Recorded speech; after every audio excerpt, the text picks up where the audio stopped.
So hello everyone. I don't know what struck my mind, but I thought कि maybe I should make a video to simplify the flaps of surgery. So I have concised these short notes. You can take a screenshot. Meanwhile, I try to start the video.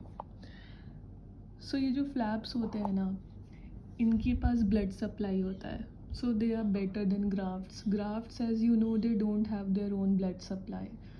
Flaps का यही advantage है कि they can be used for exposed bone, cartilage, tendon, because they have their own blood supply, so they are not dependent on the receiver end or the recipient bed of the host. ठीक है, तो flaps का जो classification है उसके लिए हमें याद रखना है 5C. ठीक है, 5C में जो पहला है वो सर्कुलेशन के बेसिस पे है. उसमें आप देख लो रैंडम हो सकता है या एक्सियल हो सकता है. जो रैंडम फ्लैप है उसमें हम लोग ये three sides of a triangle को जस्ट मोबिलाइज करके डिफेक्ट को कवर कर देते हैं इररिस्पेक्टिव ऑफ द आर्टरी. तो ये रैंडम है. एक्सियल फ्लैप में वी नो कि हाँ there is a particular artery in this area, तो उसके according we take the length of the three sided triangle and mobilize it. तो this is based on a known blood vessel. That's why it's called axial. A से artery याद कर लो.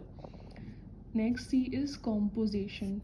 तो composition के basis पे it can be cutaneous, fasciocutaneous, muscular cutaneous. और muscular cutaneous का एक इम्पॉर्टेंट क्लासिफिकेशन है मैथीज एंड हाई क्लासिफिकेशन. इसको आप एक बार इसकी भी मैं इमेज डाल दूँगी. इसका जो मेन पॉइंट याद करो 1, 3, 5 इज़ मोस्ट यूजफुल और रिलायबल.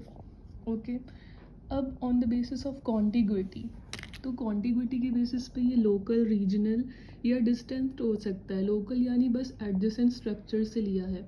रीजनल यानी थोड़ा सा ही पास है लेकिन वो जस्ट एडजेसेंट नहीं है. और डिस्टेंट मतलब इट्स डेफिनेटली नॉट नियर.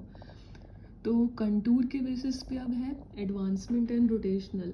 इसका भी मैं आपको फिगर दिखाऊंगी. देखो एडवांसमेंट फ्लैप जो होता है ना उसमें ये डिफेक्ट है और डिफेक्ट के पास आपको ऐसे एडवांस कराने की कोशिश करनी है दिस पर्टिकुलर फ्लैप को. तो इसके लिए हम लोग एक ट्रायंगल बनाते हैं, इसको बरोस ट्रायंगल बोलते हैं.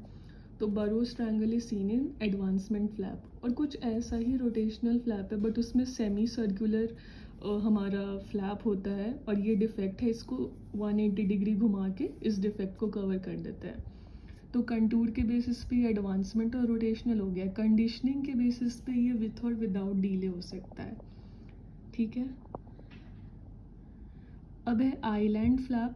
आइलैंड मतलब पेडिकल्ड फ्लैप. बेसिकली ये फ्लैप जो है ये अपनी जो वास्कुलर सप्लाई है अपने ओरिजिनल साइड से लूज़ नहीं करेगी. वो पेडिकल इंटैक्ट रहता है और वो डिफेक्ट के पास हम लोग मोबिलाइज करके ले जाते हैं. तो this pedicle is intact. And in free flap you can see कि जो पर्टिकुलर डिफेक्ट है ना वहीं पे हमने माइक्रोवास्कुलर एनास्टोमोसिस प्रिपेयर कर लिया है ताकि ये जो फ्लैप है हम बिना पेडिकल के लाएंगे और यहाँ मोबिलाइज कर देंगे. पहले एक्सटर्नली हमने इस फ्लैप को बाहर मोबिलाइज किया, उसके बाद इस डिफेक्ट पे अटैच किया. तो इसमें आपको एनास्टोमोसिस का नीड है. फ्री फ्लैप में it is detached from the recipient bed and in pedicle flap it is not detached. ठीक है, तो इसके नाम पे ही इसके एग्जाम्पल्स है पेडिकल ट्रैम फ्लैप या pedicle PMMC flap. Tram flap superior epigastric artery पे बेस्ड है. PMMC फ्लैप ये GT क्वेश्चन में भी था, हेड एंड नेक कैंसर में मोस्ट कॉमन फ्लैप है. फिर ये जो फ्री फ्लैप है इसमें आप फ्री ट्रैम बोल दो. तो फ्री ट्रैम तो इन्फीरियर एपिगैस्ट्रिक पे है लेकिन pedicle tram superior epigastric artery पे है. ओके, तो ये एक बेसिक ओवरव्यू है. अब मैं इसका आपको इमेजेस के साथ मेन वीडियो पे अपने चैनल पे अपलोड कर दूँगी. So I hope it helped you guys.